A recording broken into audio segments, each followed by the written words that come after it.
Right, this could be my last video that I ever film because I could blow up at any second. But you can thank Microsoft for that if I do blow myself up and die of, was it ethylene oxide that comes out of these batteries when they blow? Yeah, this is actually my own laptop, which is a Microsoft Surface. This is a Surface Laptop 2, and basically been using it for a good couple of years. Then the other week I noticed that the keyboard had blown itself off partially, and the battery's deflated at the minute, but it was I've let it discharge, but it was all three of these were like ballooned. As you can see, like the adhesive, I haven't really cut it in many places. It literally just peeled itself off. I did cut it in a couple of places to get it off fully, but it had pushed off. This laptop is an absolute nightmare to replace the battery in.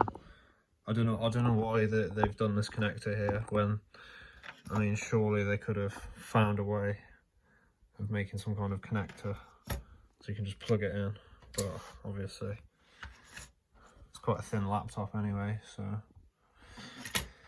Microsoft did that. Pretty sure they still do that in all the newer ones, like the Surface Laptop 3, 4, 5, 6, 7, whatever they're on now. Probably do the same crappy connector, but you have to take it off, the whole screen, the whole main board, all of these little shields that are a nightmare to take off, and they all bend out of shape, and some of them are needed for like heat sink and stuff. So if you break them, you're gonna have to put like a thermal pad on there or something. I might end up doing that anyway, but I haven't really looked into that yet to see if it's beneficial for these laptops. But yeah, at the minute I'm soaking the battery in IPA, which isn't a good idea because, well, if you ever seen these two mix when the materials are shorted and raw, it's really not a fun mix. I'm halfway there. These two are the easy two because you can get to them from the front, but these two are the dodgy ones. Yeah, luckily I haven't managed to cut into the battery. There's a thermal fuse there. You gotta watch these, because if you cut into them, you could be literally handling a time bomb. Yeah, luckily that's all sweet. So yeah, it's just a quick little video of the Surface. I'll do another video if the replacement battery works, because I've repaired quite a few of these Surface laptops and Surfaces, and all of the Surface range pretty much I've repaired. And I've had it before where either I've made a mistake during the repair, possibly taking the shields off, and you know, when the battery's still connected, because you can't disconnect it until you take off all the shields anyway, because there's too many screws. You can't really wedge anything under there either, like a piece of paper to stop it.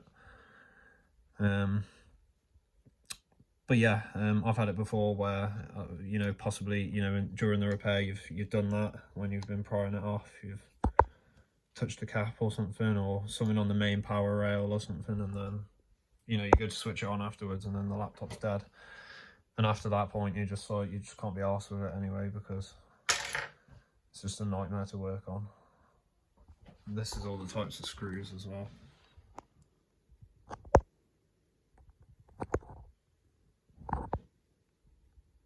Have to piece that back together afterwards. There's a lot of different screws there. It's a pretty good laptop though, pretty fast. Screen's good, keyboard's good, the sound's pretty good, charges fast, well. And the battery was actually alright as well, to be fair. It did last a good few hours, but it was only when the keyboard pushed off when I realised there was an issue.